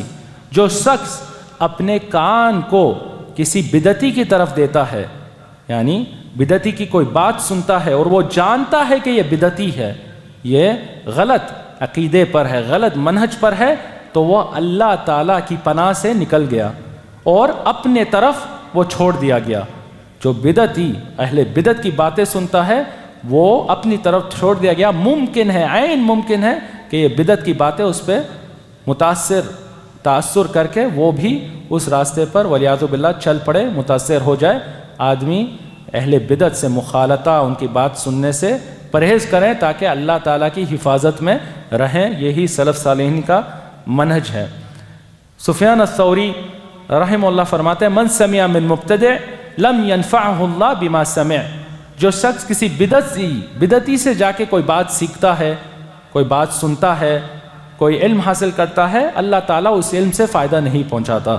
اللہ تعالیٰ اس علم سے فائدہ نہیں پہنچاتا. بدعتیوں کے علم میں، باتوں میں کوئی برکت نہیں، کوئی خیر نہیں، اس سے کسی کو کوئی فائدہ نہیں. سفیان الثوری فرماتے ہیں البدعۃ احب الی ابلیس من المعصیہ، المعصیۃ یتاب منہا والبدعۃ لا یتاب منہا. بڑی ہی عظیم یہ بات کہی کہ جو بدعت ہے وہ ابلیس، شیطان کے پاس گناہ سے زیادہ محبوب ہے. بدعت گناہ سے زیادہ محبوب ہے. کیوں؟ کیونکہ گناہ جو کرتا ہے وہ یہ سوچ کے کرتا ہے کہ یہ غلط کام ہے. گناہ جو کرتا ہے، شراب پیتا ہے، زنا کرتا ہے وغیرہ، جان کے کہ یہ غلطی ہے، یہ خطا ہے، اور اللہ کا توفیق دے تو وہ توبہ بھی کرتا ہے، یعنی ندامت میں رہتا ہے، اور کبھی توفیق ملے توبہ استغفار بھی اس سے کر لیتا ہے. مگر جو بدعت ہے وہ جو شخص کرتا ہے وہ سوچ کے کرتا ہے کہ یہ حق ہے. بدعت جو کرتا ہے یہ سوچ کے کہ یہ صحیح ہے، یہی حق ہے، اور اس سے کبھی توبہ نہیں کرتا، کیونکہ بدعت تو سمجھتا ہی ہے یہی حق ہے، تو اس سے توبہ کرنے کا تو کوئی مجال ہی نہیں. تو بدعت گناہوں سے زیادہ محبوب ہے شیطان ابلیس کی طرف. یہ ائمہ جو ہے سفیان الثوری اور ائمہ سلف صالحین، یہ امتحان ہیں، لوگوں کے لیے امتحان ہے. جو ان سے محبت کرتا ہے، ان کے عقیدے، منہج، ان کے اقوال اور ان کے نصائح وصائے سے کی اقتداء کرتا ہے، چلتا ہے، یہ اہل سنت اہل حدیث کے راستے پر ہونے کی دلیل ہے. صحیح عقیدے، صحیح منہج ان کے ساتھ ہونے کی دلیل ہے. جو ان سے بغض رکھتا ہے اور ان کی مخالفت کرتا ہے، یہ دلیل ہے کہ یہ اہل بدعت میں سے ہے. اہل الحدیث کے پاس صحبت کا بڑا اہم معیار ہے کہ نبی کریم صلی اللہ علیہ وسلم نے خود فرمایا صحیح حدیث میں، الرجل علی دین خلیلہ فلینظر احدکم من یخالل، کہ ہر شخص اپنے دوست و ساتھی کے دین پر ہوتا ہے، دوست و ساتھی کے راستے پر ہوتا ہے. تو تم میں سے تحقیق کرو، دیکھو کہ تمہارا کون دوست ہے. تو دوستی کا ایک اہم معیار ہے، میزان ہے اہل الحدیث سلف صالحین کے پاس. تو ابو بکر ابن عیاش کہتے ہیں، انی لارى الرجل یصحب سفیان فیعظم فی عینی، کہ میں اگر کسی شخص کو دیکھتا، کسی طالب علم طالب حدیث کو دیکھتا جو سفیان الثوری کے مجلسوں میں آ رہا ہے، سفیان الثوری کی صحبت اختیار کی ہے، تو اس کی بھی قدر میرے آنکھوں میں بڑھ جاتی، اس کی بھی قدر میرے آنکھوں میں بڑھ جاتی. سفیان الثوری اہل السنہ اہل الحدیث کے بارے میں کہتے ہیں، استوصوا باہل السنت خیرا فانہم غرباء، کہ اہل سنت اہل الحدیث کے ساتھ اچھا معاملہ کرو کیونکہ یہ غرباء ہے، یہ کم ہے لوگ، یہ کم اجنبی لوگ ہیں، ان کے ساتھ اچھا معاملہ کرو. سبحان اللہ. یہ سفیان الثوری نے کب کہا؟ جیسا کہ آئے گا 161 ہجری میں ان کی وفات ہوئی. اس وقت بھی اہل حدیث جو تھے وہ کم تھے اور اہل بدعت کا غلبہ ہو چکا تھا، اہل بدعت غالب تھے. تو آج کے دور میں ہم کیا کہیں گے؟ آج کا دور جو 1300 سال ہو چکے ہیں امام سفیان الثوری کی وفات پر، اگر آج کا دور وہ دیکھتے کیا کہتے، جس میں صرف بدعت اور بدعات ہی کا غلبہ ہے، اہل بدعت اور بدعات ہی منتشر ہے، اہل الحدیث کا تو وجود ہی تقریباً نہیں ملتا. اللہ تعالی ہم سب پر رحم فرمائے. سفیان الثوری کا اور ایک قول ہے، المراد بالسواد العظم ہم من کان من اہل السنت والجماع ولو واحدا، یعنی اس حدیث کے تشریح میں فرمایا جس میں نبی کریم صلی اللہ علیہ وسلم نے کہا، صحیح حدیث سنن ابن ماجہ کی، کہ آپ صلی اللہ علیہ وسلم نے فرمایا، ان امتی لن تجتمع علی الضلالہ فاذا رأیتم الاختلاف علیکم بالسواد العظم، کہ میری امت کبھی گمراہی پر اجماع نہیں کرے گی، یعنی امت کا اجماع، علماء مسلمانوں کا اجماع کبھی گمراہی پر نہیں ہوگا. اس لیے اجماع بھی ایک حجت ہے، یعنی قرآن سنت کے ساتھ اجماع بھی ایک حجت ہے اہل حدیث کے منہج میں، مکتبہ فکر میں. تو میری امت کبھی گمراہی پہ جمع نہیں ہوگی. اگر تم امت میں اختلاف پاؤ گے کسی مسئلے میں، یعنی جو اجماعی مسائل ہے اس میں تو کوئی دو رائے نہیں ہے، مگر اگر اختلافی مسئلہ ہے تو سواد العظم کے ساتھ ہو. سواد العظم یعنی جو بڑا گروہ ہے، جو یعنی ظاہری طور پہ اس لفظ کا معنی سواد العظم یعنی جو بڑا گروہ ہے ان کے ساتھ ہو. تو اس کا جو متعصبین ہیں، مقلدین مذاہب کے، ائمہ کے، چاہے امام ابو حنیفہ کے مقلدین متعصبین احناف ہو، یا مالکیہ ہو، شافعیہ، حنبلیہ، وہ سب کہتے ہیں کہ سواد اعظم ہم ہیں. یہ اس ملک میں احناف کہتے ہیں سواد اعظم ہم ہیں، سب سے بڑی تعداد ہماری ہے، اور وہ حقیقت بھی ہے، سب سے بڑی تعداد انہی کی ہے. تو کہتے ہیں ہم حق پر ہے، یہ دلیل ہے کہ ہم حق پہ ہے کیونکہ ہم سواد اعظم ہیں، ہم سواد اعظم ہیں. سلف صالحین کا اس کے متعلق کیا فہم تھا، کیا سمجھ تھی؟ کہتے ہیں امام سفیان الثوری اس حدیث میں جو سواد العظم کا ذکر ہوا، یعنی جو ظاہری طور پہ یہ معنی ہے کہ بڑا گروہ، وہ اس سے مراد ہے جو اہل السنہ والجماعہ، اہل الحدیث کے مسلک اور منہج پر ہے، جو اہل حدیث کے مکتب فکر پر ہے. اگرچہ وہ ایک ہی کیوں نہ ہو، اگر وہ اس جگہ میں ایک ہی اہل حدیث کیوں نہ ہو، یہ سواد العظم ہے، باقی وہ سارے سواد العظم نہیں. ایک اہل حدیث باقی سب احناف ہو، اہل حدیث جو ہے وہی سواد اعظم ہے، وہی سواد اعظم ہے، کیونکہ نبی کریم صلی اللہ علیہ وسلم کا مراد ہے کہ سواد اعظم یعنی جو حق پر ہے، مسلک حق پر، اس کے ساتھ ہو جاؤ، اس کے ساتھ ہو جاؤ. اور وہ صرف اہل حدیث کا مسلک ہے، مکتب فکر ہے، سلف صالحین کا منہج ہے، اہل السنہ والجماعہ ہے. اس کے بعد ان کی اتباع، فروع کی طرف آتے ہیں. عقیدے میں بتا دیا کہ وہ امام ہیں سلف صالحین کے عقیدے میں، سلف کے مجمع علیہ عقیدہ، اجماعی عقیدے پر ہیں. اس کے بعد فروعی مسائل،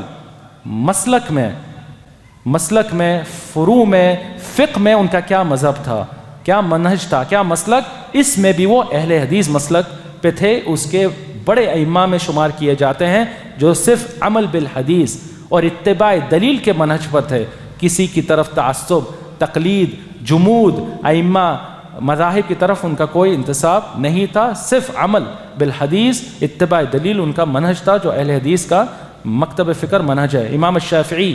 کہتے ہیں ما رأیت بالکوفہ رجلا اتبع للسنہ ولا اود انی فی مسلاخہ من سفیان الثوری، کہ میں نے کوفہ شہر میں کسی شخص کو زیادہ متبع سنت نہیں پایا سفیان الثوری سے. اور کوفہ اہل الرائے کا مرکز تھا،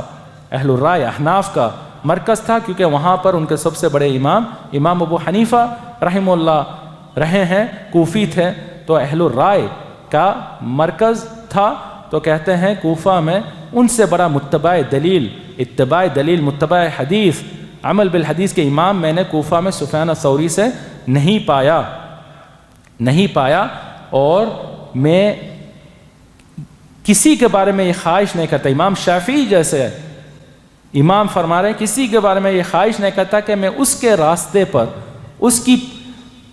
قدموں پر، نقش قدم پر چلوں، الا سفیان الثوری کے. امام الاوزاعی جیسے امام پہاڑ کہتے ہیں لو قیل لی اختر لهذه الامه رجلا یقول فیہا بکتاب اللہ وسنت نبیہ لاخترت لهم سفیان الثوری. اگر مجھے یہ کہا گیا کہ اس امت مسلمہ کے لیے ایک شخص کا انتخاب کرو اس دور میں جو قال اللہ اور قال الرسول صلی اللہ علیہ وسلم، کتاب و سنت کی بات کرتا ہے، جس کا منہج قرآن و سنت ہے، تو میں اس ایک شخص کا انتخاب سفیان الثوری سے کروں گا. سفیان الثوری کے ان کا یہی منہج تھا، صرف کتاب اور سنت کا ان کا مسلک تھا. سفیان الثوری کہتے ہیں ما بلغنی عن رسول اللہ صلی اللہ علیہ وسلم حدیث قط الا عملت به ولو مرہ، یعنی مجھے کسی ایک حدیث کا بھی علم نہیں ہوا نبی کریم صلی اللہ علیہ وسلم کا، ایک حدیث بھی میں نے نہیں سنی الا کہ میں نے اس پر عمل کیا، اگرچہ ایک ہی مرتبہ، مگر بہرکیف میں نے اس پہ عمل کیا.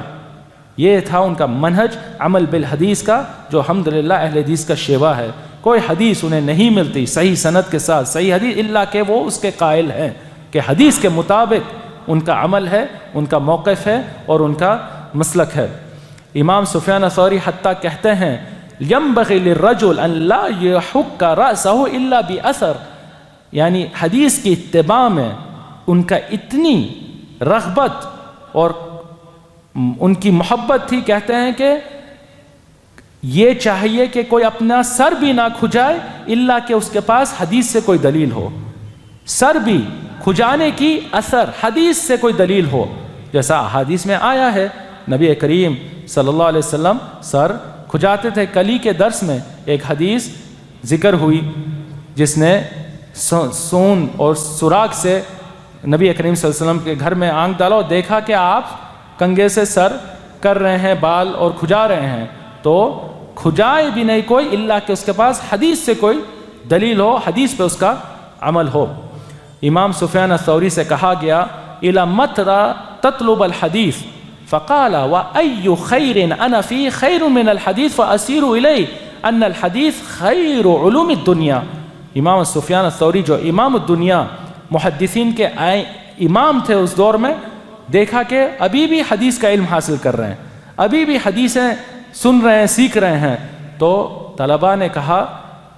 حدیث نے کہا کہ اے امام امیر المومنین فی الحدیث، آپ کب تک حدیث طلب کرو گے؟ کب تک حدیث کا علم طلب کرو گے؟ تو کہنے لگے اور کون سا علم ہے جو علم حدیث سے بہتر ہے تاکہ میں اس کو طلب کروں؟ اگر یہ علم چھوڑ دوں تو کون سا علم ہے جو علم حدیث سے بہتر ہے جس کی میں طلب کروں؟ علم حدیث پورے دنیا میں جتنے علوم ہیں سب سے افضل ترین علم ہے۔ علم حدیث پوری دنیا میں علوم کا سب سے افضل ترین علم ہے۔ سفیان الثوری کہتے ہیں الاسناد سلاح المؤمن فمن لم یکن له سلاح فبأي شیء یقاتل۔ اسناد جو ہے، سند جو ہے، وہ مومن کا ہتھیار ہے، مومن کا ہتھیار ہے۔ اگر کسی فوجی کے پاس ہتھیار نہ ہو تو وہ کس چیز سے لڑے گا؟ سند جو ہے مومن کا ہتھیار ہے۔ سند کے ذریعے ہم صحیح اور ضعیف میں فرق کر سکتے ہیں، غلط اور حق میں فرق کر سکتے ہیں۔ سند کے ذریعے اللہ تعالیٰ نے دین اسلام کی حفاظت کی۔ قرآن اور حدیث ہمیں سند کے ذریعے روایت کی گئی ہے، اسی کے ذریعے ہم مسلمانوں کے وحیین قرآن سنت محفوظ اور قیامت تک رہے گی، برعکس پچھلے قوموں کی یہود نصارہ جن کی کتابوں میں ملاوٹ ہو گئی ہے اور ان کے پاس کوئی معیار نہیں جس کے ذریعے وہ تفریق کر سکیں کیا جو چیز ہے جو ان کے انبیاء پر نازل ہوئی، کیا چیز ان کے علماء نے اضافہ، حذف و تعدیل کی۔ سندی وہ چیز ہے جو مومنین مسلمین مسلمانوں کا ہتھیار ہے۔ امام سفیان الثوری کہتے ہیں انما الدین بالآثار لیس بالرائے، انما الدین بالآثار لیس بالرائے، انما الدین بالآثار لیس بالرائے، کہ دین اسلام تو آثار احادیث پر مبنی ہے، رائے پر نہیں۔ یعنی اہل رائے احناف کی مخالفت کرتے ہوئے کہا، جو ان کے کوفہ کے شہر میں مرکز تھا ان کا، کہ دین تو احادیث سے نکالا جاتا ہے، فقہ جو ہے وہ حدیث ہے، حدیث سے نکالا جاتا ہے، رائے علماء کے آراء، اقوال، فتاوی سے دین نہیں ثابت ہوتا، نہیں نکلتا۔ اور ائمہ نے یہ حکم لگایا ہے کہ کوفہ کے دور میں امام سفیان الثوری امام ابو حنیفہ سے زیادہ بڑے عالم تھے۔ امام سفیان الثوری امام ابو حنیفہ سے زیادہ ان کے پاس علم تھا۔ امام الفضیل ابن عیاض رحمہ اللہ فرماتے ہیں کان سفیان الثوری واللہ اعلم من ابی حنیفہ، کہ امام سفیان الثوری اللہ کی قسم ابو حنیفہ سے زیادہ علم رکھتے تھے،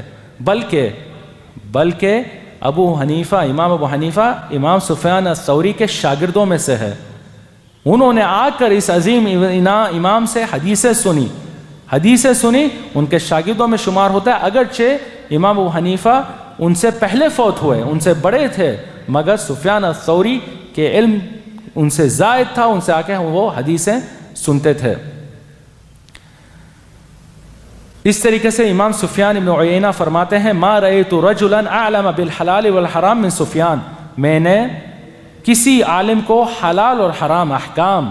جو فقہ ہے، اسلامی فروع کے مسائل، اس میں نے سفیان الثوری سے زیادہ بڑا عالم نہیں پایا، کہ یہ فقہ میں بھی صرف محدث نہیں تھے جو حدیث کی روایت کرتے تھے، حفاظت کرتے تھے، علم حدیث کے رواج کرتے تھے، بلکہ فقہ میں بھی فقہاء المحدثین کبار ائمہ میں سے تھے، احادیث پہ مسائل نکالنا، استنباط کرنا، سمجھنا، فقہ اہل حدیث کے ائمہ میں سے تھے۔ اس کے بعد ان کے کچھ اقوال کا ذکر کرتے ہیں جس میں ہمارے لیے کچھ عبرت اور اسباق ہے۔ نیت کی تصحیح، نیت کی اصلاح کے بارے میں فرماتے ہیں ما عمل افضل من الحدیث اذا صحت النیہ، طلب علم، طلب حدیث سے بہتر کوئی چیز نہیں مگر اس شرط سے کہ اس کی نیت صحیح ہو، نیت صحیح ہو، اخلاص کے ساتھ علم حاصل کرے، اسے عبادت سمجھ کے علم حاصل کرے، اپنے اوپر سے جہل کو ہٹانے کے لیے علم حاصل کریں. یہ نہیں کہ علماء سے مقابلہ کرنے، ان سے مناظرے کرنے، لوگوں کے چہرے اپنے طرف پھیرنے کے لیے علم حاصل نہیں، بلکہ اخلاص کے ساتھ نیت کی تصحیح کر کے علم حاصل کریں. تو یہ افضل ترین عبادات میں سے طلب حدیث، علم حدیث کا علم حاصل کرنے سے کوئی چیز بہتر نہیں جس کی نیت ٹھیک ہو. امام سفیان الثوری عبداللہ بن مبارک کہتے ہیں کہ قال علی سفیان ایاک والشہرہ فما اتیت احدا الا وقد نہى عن الشہرہ، کہ امام سفیان الثوری مجھے نصیحت کرنے لگے، عبداللہ بن مبارک جیسے امام جو ان کے شاگردوں میں سے کہتے ہیں، مجھے نصیحت کرنے لگے کہ شہرت سے بچو، یعنی یہ خواہش کہ میں مشہور ہوں، معروف ہوں، شہرت پاؤں، اس سے بچو. کوئی ہم میں سے پہلے نہیں آیا اماموں میں، اتباع التابعین کے ائمہ، تابعین، صحابہ کے ائمہ، الا کہ انہوں نے شہرت سے روکا کہ یہ چیز ہے جو آدمی کو قتل کرتی ہے، برباد کرتی ہے. شہرت کا طالب ہونا، شہرت چاہنا، لوگوں میں مشہور ہونے کی خواہش رکھنا، یہ ہے جو علم اور ہر چیز کا خاتمہ کرتی ہے. امام سفیان الثوری کا ایک قول یہ بھی مروی ہے، اقل من معرفت الناس تقل غیبتک، کہ لوگوں سے کم ملا کرو، لوگوں سے کم ملا کرو، تمہاری غیبت وغیرہ برائی بھی کم ہوگی. یہ بھی سلف صالحین کا ایک بڑا فہم کی دلالت کرتی ہے کہ لوگوں سے جو کثرت سے ملتا ہے، ہر کسی کے ساتھ ادھر ادھر، ہر کسی کے مجالس میں، آج خاصتاً اس شہر میں ایک عام بلا ہے شادیوں کا، کہ روز شادی ہے، کہاں جنس کا کوئی تعلق نہیں، دور کے کوئی تعلق ہے، شادیوں میں جانا، لوگوں کے ساتھ اٹھنا بیٹھنا، ملنا، گپے لگانا، مجالس جو اس طریقے کے چیزوں میں ملوث ہے، اس کی برائی، غیبت وغیرہ بھی زیادہ ہے. جو اپنے کام سے کام رکھتا ہے، علم میں مصروف ہے، عبادت میں مصروف ہے، جو کام کے لوگ ہیں، علماء ہیں، طلباء ہیں، اپنے میدان اس میں منحصر رہتا ہے، تو اس کے لوگوں سے بھی وہ محفوظ رہتا ہے. لوگوں کے جو زبان کی برائیاں ہیں، مسائل ہیں، اس سب سے اس کو پناہ ملتی ہے. امام سفیان الثوری کہتے ہیں وَدِدْتُ أَنَّ عِلْمِي نُسِخْ مِنْ صَدْرِي أَلَسْتُ أُرِيدُ أَنْ أُسْأَلَ غَدًا عَنْ كُلِّ حَدِيثٍ رَوَيْتُهُ إِيش أَرَدْتَ بِهِ. کہتے ہیں میری خواہش ہے کہ میں تمنا کرتا ہوں کہ جتنا علم میں نے حاصل کیا، حدیثیں سیکھی سنی، وہ میرے دل سے غائب ہو جائے، وہ میٹ دیا جائے، کیونکہ کل میں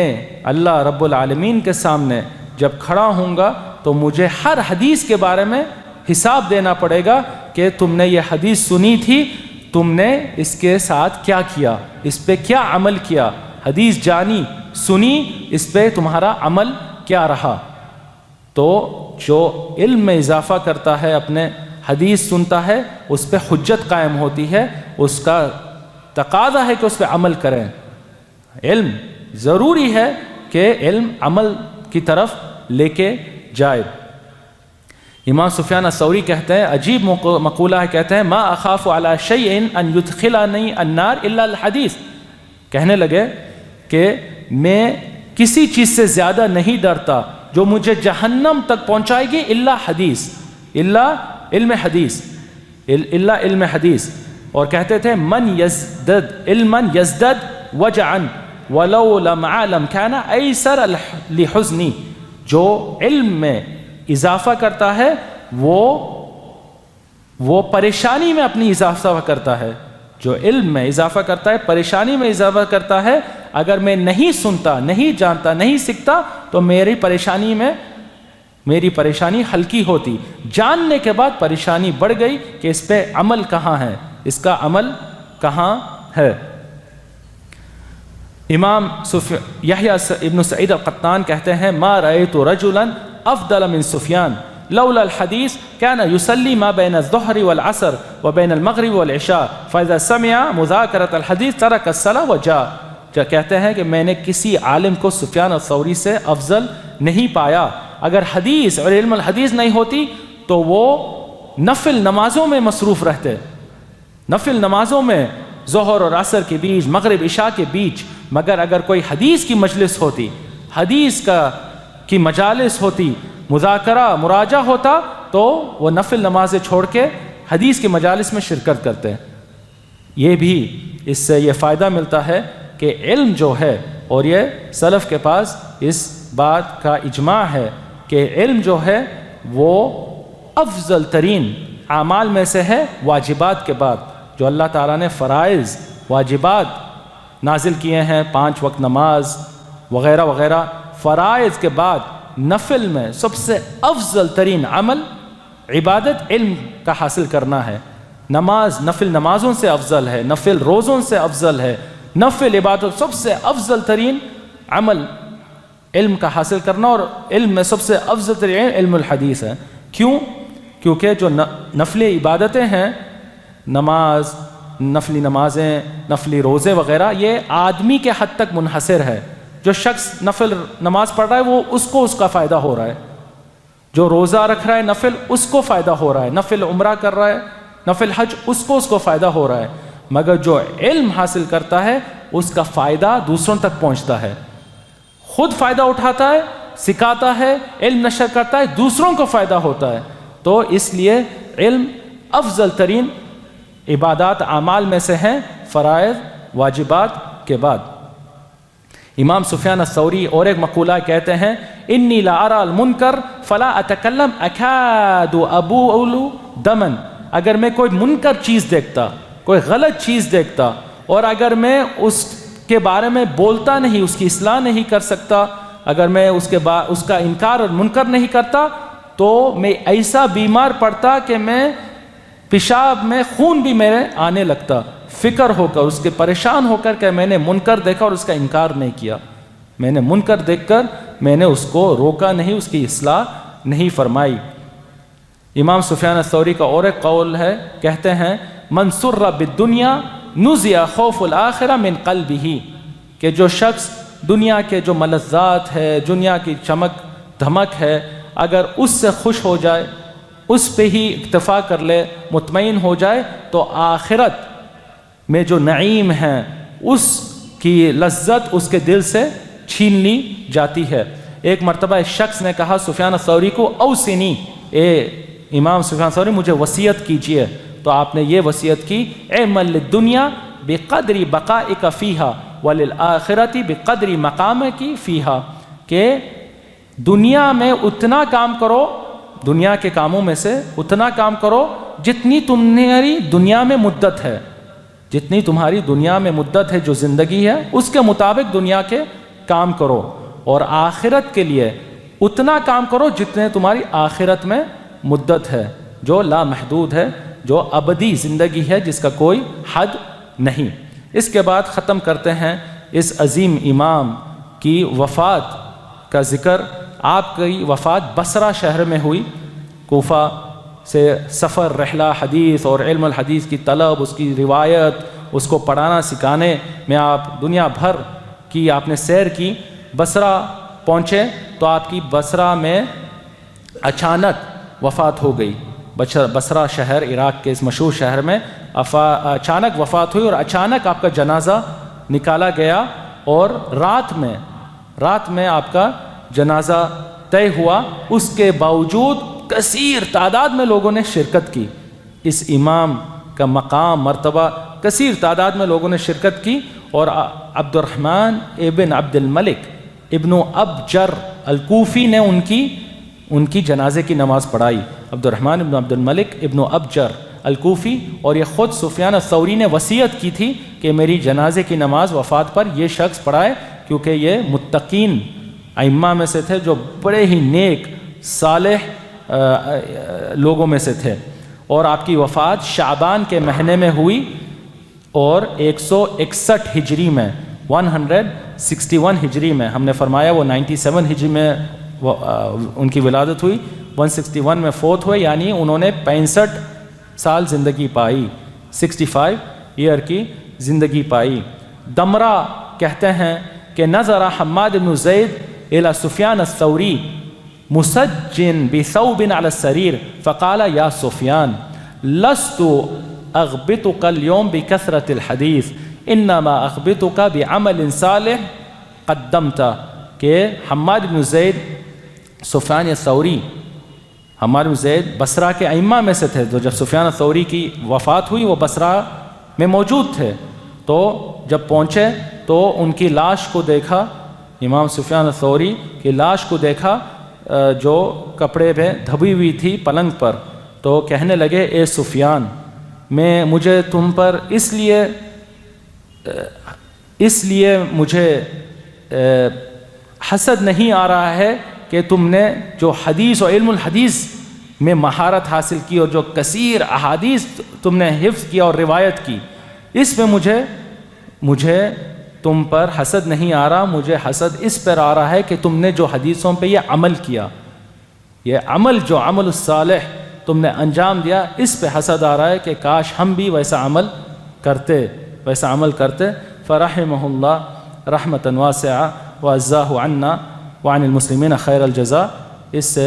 اس محاضرہ کا اختتام ہوا. انشاءاللہ کل ہم اس سلسلے کے چوتھے امام کی طرف آئیں گے. واللہ تعالی عالم، وصلی اللہ وسلم علی نبینا محمد وعلی آلہ وصحبہ وسلم تسلیما کثیرا.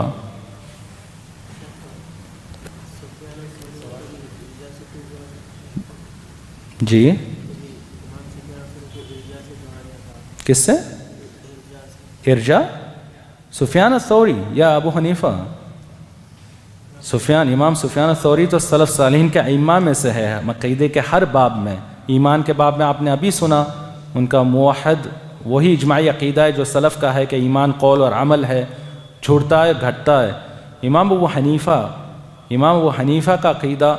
یعنی تمام مسائل میں سلف صالحین کے موافق ہے. سلف صالحین کا عقیدہ ہے امام ابو حنیفے کا تمام مسائل میں، الا عمل کے باب میں. یہ اس میں سارے علماء کا اجماع ہے. عمل کے باب میں وہ کہتے تھے کہ عمل ایمان کا حصہ نہیں،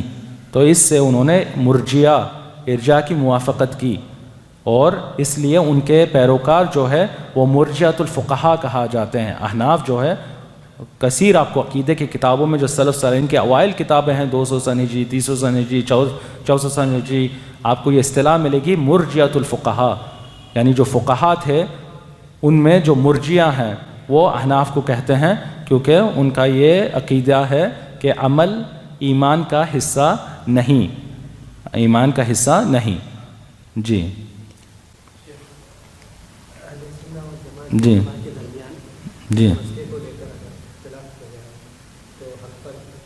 جی اگر اختلاف کوئی مسئلے میں اختلاف آ گیا، ہاں، تو جب سوال اعظم جو ہے ان کو مانا جائے گا صاحب اہل سنت والجماعت کے علماء کے درمیان؟ نہیں، یہ اہل الحدیث جو مسلک منہج اہل حدیث پر ہے، اگر ان کے درمیان اختلاف ہو، اور یہ دونوں مسئلے میں دلائل موجود ہیں، دونوں مسائل میں صحابہ، تابعین، اتباع تابعین کا عمل آثار موجود ہے، تو اس میں دونوں میں سے جو آدمی راجح سمجھتا ہے اس پہ عمل کریں، اور دوسرے پہ انکار یا تشدد نہ کریں. جیسا کہ مسائل ہیں رکوع کے بعد ہاتھ باندھنا یا چھوڑنا، تشہد کی انگلی حرکت کرنا یا نہیں، اس میں دونوں قسم کی دلائل یا احتمال ہے، اور صحابہ، تابعین، اتباع تابعین دونوں قسم کا موقف ہے. تو دونوں میں سے جو آدمی صحیح سمجھتا ہے اس پہ عمل کرے، اور جو مخالف ہے اس پہ انکار تشدد نہ کرے، کیونکہ دونوں مسائل صحابہ سلف سے ثابت ہیں، اور یہ دونوں مکتب فکر اہل حدیث میں موجود ہیں. اہل حدیث کا مکتب فکر کوئی ایک مسئلہ یا محدود مسائل کا نام نہیں، یہ ایک منہج ہے، مکتب فکر ہے، سلف صالحین کا منہج ہے. تو جو اختلاف سلف میں رہا ان کے بیچ، تو وہ اہل حدیث مکتب فکر کا حصہ ہے. ایک دوسرے پہ تشدد اس میں نہیں کیا جائے گا، یعنی اس میں راجح مرجوح کا مسئلہ نہیں کہ یہ صحیح ہے اور یہ غلط ہے، یہ صحیح ہے یہ غلط ہے، یہ اس میں باب میں نہیں آئے گا. جی شیعہ لوگ، بریلوی لوگ جو حدیث کی کتابیں جی کیا جی رافضی شیعہ کا اپنے 4 حدیث کے اصول کی کتابیں ہیں، اصول الکافی وغیرہ، ان کے 4 معروف حدیث کی کتابیں ہیں، اور حدیثیں پوری تقریباً موضوع من گھڑت جھوٹ احادیث ہیں، جو اپنے ائمہ، ان کے جو 12 ائمہ ہیں، ائمہ پہ اثنا عشریہ، وہ روایت کرتے ہیں، اور ان کے طرف انہوں نے صراحتاً کھل کے جھوٹ گڑا ہے، اور اس میں ایسی ایسی حدیثیں ہیں جو صاف کفر ہے کہ مصحف فاطمہ ہے کہ علی پر خاص قرآن نازل کی گئی، اور یہ پھر ان کی بیٹی فاطمہ یا ان کی اہلیہ بیٹی فاطمہ تک پہنچی، تو پھر شیعوں کے پاس آئی۔ اس مصحف فاطمہ میں ایک حرف بھی نہیں جو قرآن کے مطابق ہے، قرآن میں ایک حرف بھی نہیں، یعنی تو یہ کوئی اور ہی قرآن ہے، یہ ہمارا قرآن نہیں ہے۔ اور اس طریقے سے اور بھی کفریہ باتیں ہیں، تو ان کے مساد مراجع بالکل الگ ہے مسلمانوں سے، اہل السنہ اہل الحدیث سے، ان کی اپنی خود کی ان کے دین میں کتابیں ہیں۔ جی چلیے اس پہ اکتفا کرتے ہیں، جزاکم اللہ خیرہ۔